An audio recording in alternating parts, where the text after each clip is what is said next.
Bismillahirrahmanirrahim. Assalamualaikum warahmatullahi wabarakatuh. Pada kesempatan kali ini saya akan menjelaskan bagaimana penggunaan data panel dalam sebuah penelitian keuangan dan ekonomi.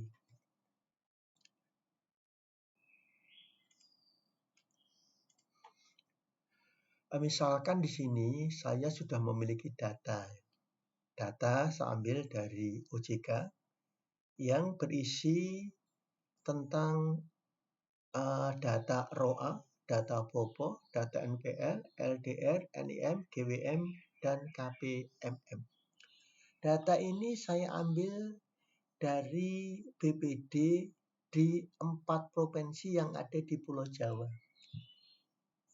Jadi sampel saya hanya menggunakan 4 bank pembangunan daerah, yaitu adalah daerah Yogyakarta, kemudian Jawa Tengah, Jawa Timur, dan DKI Jakarta ya. Menggunakan data tahun 2017 kuartal pertama hingga 2024 kuartal keempat. Regresi data panel adalah gabungan antara data runtut waktu dan data silang. Artinya data panel mengamati banyak objek pada beberapa periode waktu. Ya. Nanti kemudian di sini karena datanya di sini adalah full, semuanya terisi, berarti kita bisa menggunakan data panel seimbang, balance panel. Tapi jika ada beberapa data itu tidak terpenuhi, ada yang kosong, maka kita bisa menggunakan data panel tak seimbang atau unbalanced panel. Apa keuntungan menggunakan data panel? Yang pertama adalah lebih informatif, lebih banyak observasi. Yang kedua, mengurangi bias akibat heterogenitas individu. Yang ketiga adalah mendeteksi dinamika perubahan dari waktu ke waktu. Dan keempat adalah lebih efisien secara statistik. Ini ya. Jadi nanti kemudian tahapan untuk menyelesaikan data panel ini ada 7 tahap. Tahap pertama menyusun data panel. Jadi susunan data panel harus seperti ini. Provinsi, tahun, kuartal, kemudian variabel ya. Seperti ini ya susunannya ya. Kemudian nanti kita perlu penjelasan statistik deskriptif. Kemudian modelnya ya, kita gunakan inspirasi model regresi panel. Kemudian kita estimasi model, nanti muncul 3 model, ada common effect model, ada fixed effect model, ada random effect model. Setelah model itu dihasilkan, maka harus kita pilih yang terbaik. Kita bisa dibantu dengan uji Chow, uji Osborne, dan uji LM. Nah, model yang terbaik terpilih nanti wajib untuk diuji asumsi klasiknya. Baru kemudian setelah tahap ke-6 terpenuhi, kita bisa melakukan uji signifikasi dan interpretasi. Nah, untuk asumsinya ini, ya, asumsi klasik nanti ini ya, ini kalau kita kemudian mengacu kepada Gujarati dan Potter, maka permasalahan utama dalam regresi data panel adalah heteroskedasitas dan multikolineritas. Ya, jadi nanti kemudian kita jika mau menguji autoklasi, kita nanti melihat data time series-nya panjang tidak. Nah, apakah boleh mengacu kepada Gujarati? Kita hanya menguji multi dan hetero. Boleh jika modelnya statis. Dalam hal ini nanti kita akan meregres dalam bentuk data panel statis. Nah, kemudian kita gunakan robust SE. Kemudian kita gunakan AGLS ya. Nah, sehingga data panel balance atau nanti ini adalah cukupannya. Oke, sekarang kita coba simulasi bagaimana mengolah data panel ya dalam regresi. Oke, kita copy dulu. Kita copy ya. Di copy dari awal, dari mulai nama variabel, pastikan tidak ada spasinya. Kemudian data kita copy semua. hafalkan di sini ada 4 BPD. Diawali 2017 kuartal 1, berakhir 2024 kuartal 4. Kita buka yang namanya FUS. Oke ya, setelah FUS kita buka, maka kemudian kita akan pilih tahapan pertama. Karena kita akan membuat set data. File, new, work file di sini. Nah, kemudian dari sini ada 3 pilihan. Unstructured untuk data cross section, dated untuk data time series, balance panel untuk data kombinasi dari cross dan time series. Oke, kita pilih balance. Kemudian datanya berbentuk kuartal. Berawal 2017, kuartal pertama hingga 2024, kuartal keempat. Kemudian cross-nya itu ada 4 BPD. Oke, sini ya. Nah, ini C adalah konstantanya, residualnya, dan ini adalah kombinasi data cross set dated. Ada sekitar 128. Jadi kalau cross-nya dikalikan time-nya itu sama dengan, berarti kita gunakan balance panel. Tapi kalau tidak sama, nanti unbalance panel. Oke, data kita masukkan ke sini dengan cara quick empty group. Ya, ini kita masukkan. Kita bawa ke atas di baris pertama, kemudian kolom pertama.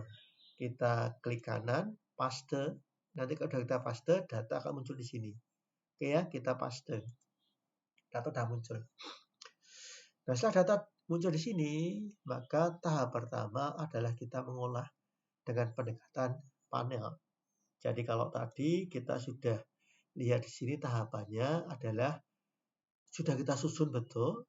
Ya, kalau kita perlu nanti kita gunakan set deskriptif ya. Jadi kalau kita set deskriptif, maka kita bisa melakukan cara seperti ini. Ini adalah view, kita gunakan deskriptif statistik, kita gunakan common sample. Nah, dari sini yang kita amati adalah di sini adalah jarguberanya. Jargubera ya, di probabilitasnya ini memenuhi, untuk row memenuhi, ini memenuhi, ini memenuhi, ini memenuhi, yang ini. Tapi nanti yang kita uji adalah residualnya ya, bukan distribusi per variabel, tapi residual dari hasil regresinya. Itu kita uji normalitasnya. Ini ya, kita lihat tadi dari data sini sudah scannesnya ini sudah tidak jauh berbeda imbang nih ya. Hanya nanti yang kita uji untuk normalitasnya adalah residualnya, bukan per variabel. Oke, tahap selanjutnya adalah kita coba untuk kembali dulu ke spreadsheet ya. Adalah kita melakukan tahap awal yaitu ini ya, estimasi model panel. Karena ini sudah, ini spesifikasinya model tadi sudah kita susun ya. Adalah estimasinya. Nah, untuk estimasi ini, maka kita bisa gunakan tadi adalah ini. Kita gunakan prop. Baris pertama, kolom pertama ini adalah row, dan row ini adalah variabel terikatnya.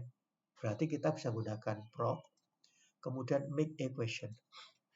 Ini ya, ini kita sudah susun. Karena semua data adalah berbentuk persen, maka ya angkanya nanti menunjukkan adalah perubahan relatif atau elastisitas. Nah, di sini nanti ada pilihan beda dengan yang regresi berganda, time series, panel ada 2 pilihan. Ada cross section, ada period. Nah, kapan kita menggunakan cross, kapan menggunakan period? Maka kemudian kita lihat di sini ada pilihannya. Apa bedanya cross section weight dan periode weight tadi ya? Berarti di sini kan kita asumsinya row ya. Berarti kalau panel AGLS nanti cross section, berarti kita fokus kepada varian error berbeda antar unit, antar bank, jadi errornya ya. Kemudian untuk time series-nya relatif stabil. Tapi kalau kita menggunakan period ini, maka varian error berbeda antar waktu. Jadi ini fokusnya adalah ke periodenya. Tetapi relatif sama untuk semua bank. Ya. Nah, sekarang fokus risetnya kemana ini? Oh, berarti fokusnya adalah ke bank, ke cross. Bagaimana ROA masing-masing bank? Ya, ROA masing-masing bank. Oh, berarti fokusnya adalah ke sini. Berarti nanti kita fokusnya adalah ke cross section. Ya, karena fokusnya bukan ke time series-nya, tapi adalah ROA masing-masing bank itu berbeda. Ya, sedangkan timingnya ini kita asumsikan adalah stabil. Walaupun di tengahnya ada pandemi ya, ada pandemi. Tapi kalau kemudian kita lihat tadi fokusnya adalah ke pandemi, maka kita akan gunakan period wedge ini. Nah, fokus kita adalah sekarang adalah bagaimana ROA masing-masing bank.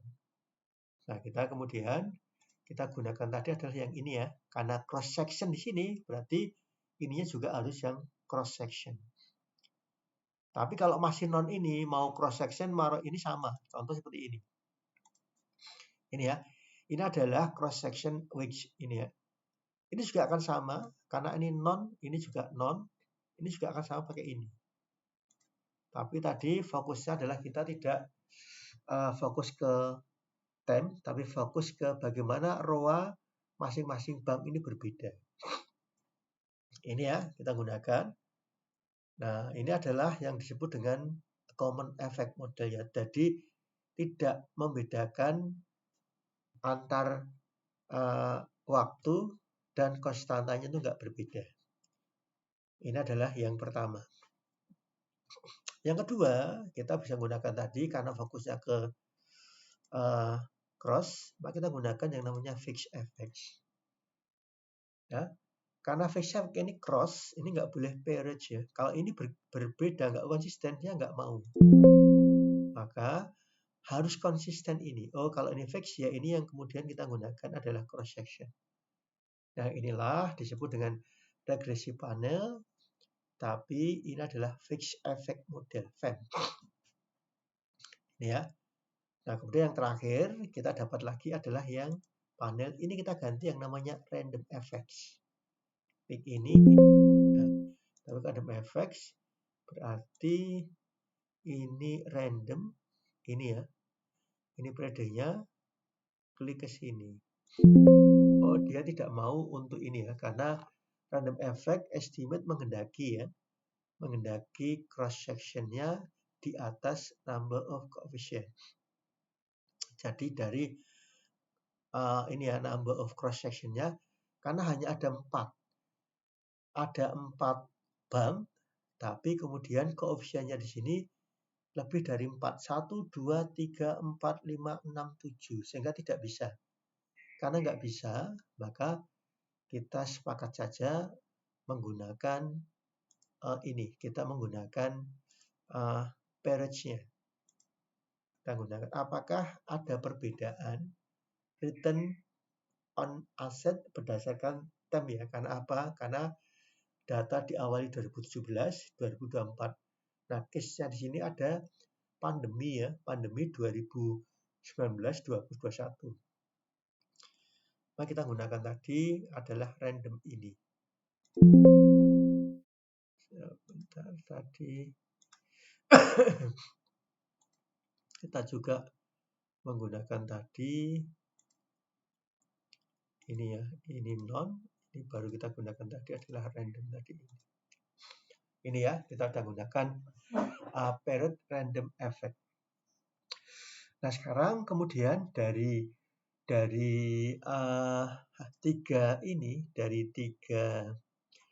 tiga model, common effect model itu sudah menganggap sudah diberi sama, tidak membedakan karakteristik tiap unit. Tadi sudah ketemu. Fixed effect mengakomodasikan perbedaan karakteristik masing-masing individu. Perbedaan disebut dianggap sebagai di fixed-nya, tetapnya ya. Ini adalah di fixed-nya. Kalau random, perbedaan individu dianggap acak. Bayesian jika asumsi terpenuhi. Nah, dari tiga ini nanti kita akan uji. Tapi karena fokusnya adalah ke panel, maka saya akan memilih antara fixed effect dengan random effect. Ya, berarti kalau kemudian saya meregres tadi ini, meregres estimate panel, kemudian di sini saya gunakan fixed effect, di sini saya gunakan periodenya adalah ini. Maka kalau ini saya uji dengan uji Chow ini ada uji Chow, kita gunakan yang fixed atau random effect testing. Berarti kalau kita gunakan tadi adalah yang ini. Berarti model terbaik, hipotesisnya adalah, jadi kalau model terbaik adalah common effect model, itu H0-nya.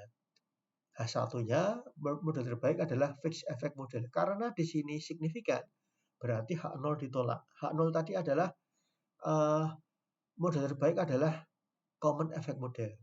Karena ditolak, berarti kita milih H1. Berarti terbaik adalah fixed effect model. Ya.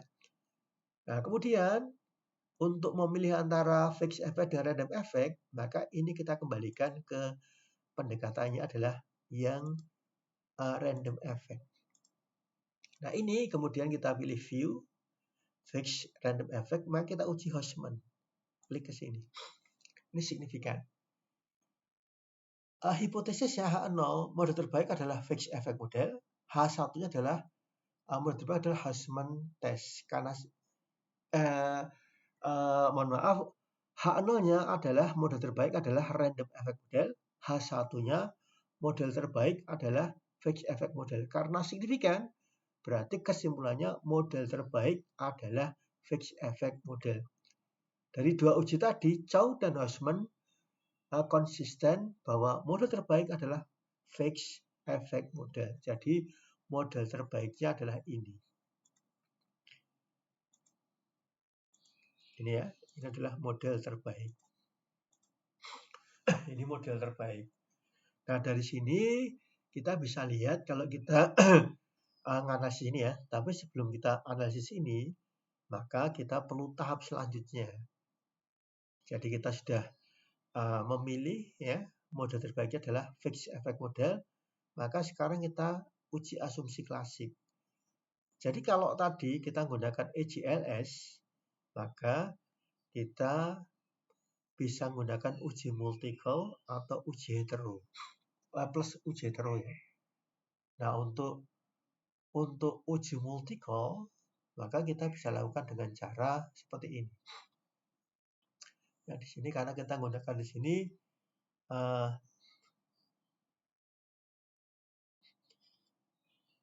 karena kita gunakan saja caranya adalah seperti ini. Ini kita copy ya dengan cara klik dulu ya kontrol. Ini adalah row A, kemudian bopo, kemudian kita klik saja yang ini ya, yang variabelnya ini. Kecuali yang row A ini ya, karena kita regres antar variabel bebas. Kemudian kita copy, klik kanan, copy, kemudian buka quick, kemudian group statistik kita gunakan correlation. Otomatis kalau kita klik, maka yang kita copy tadi akan keluar ke sini. Ini kita oke. Ya, kita oke, maka muncullah ini. Lihatlah di sini angkanya semua di sini di bawah 0,8.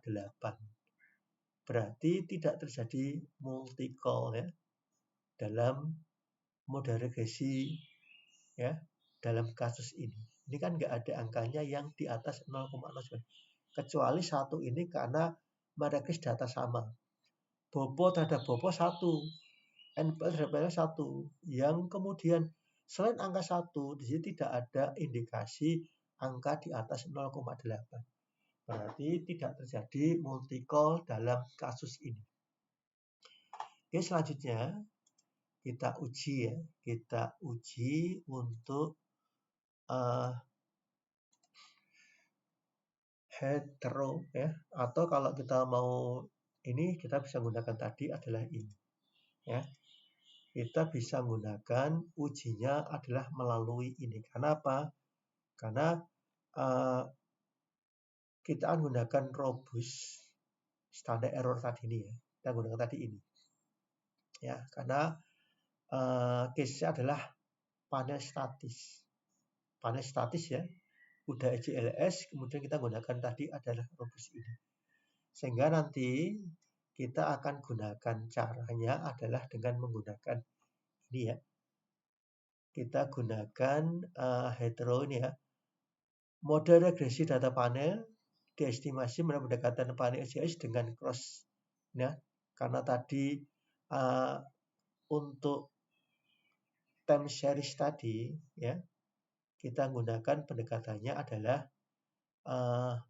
pairage ya. Karena tadi kalau kita olah dengan menggunakan pendekatan random effect model, jumlah cross-nya itu kurang dari jumlah koefisiennya, sehingga tidak bisa digunakan. Dan kita memilih periode tadi karena ada case ya, apakah ada perbedaan nanti kemudian dalam time-nya ya, karena ada kejadian pandemi COVID. Ya, karena heterogeneous dalam data bisa pada perbedaan energi antar, kalau ini sudah jadi yang namanya antar ya, waktu ya, maka kita bisa gunakan adalah uji tipe Glaser robust. Gimana caranya? Caranya adalah variable adalah absolute ratio ya. Dan sekarang kita akan cari nurunkan atau kita nurunkan variabel residual. Caranya ini adalah kita gunakan tadi adalah prop. Kemudian dari prop ini kita tulis make residual series. Nah, kita tulis saja di sini adalah residual. Residual ya. Kita oke. Maka sekarang ini sudah muncul data residual itu di sini. Di sini ya. Ini residualnya sudah muncul di sini. Saya tidak mesti resid karena nanti double ya, kita gunakan residual. Nah sekarang, karena sudah ada data residual, maka kita regres ulang.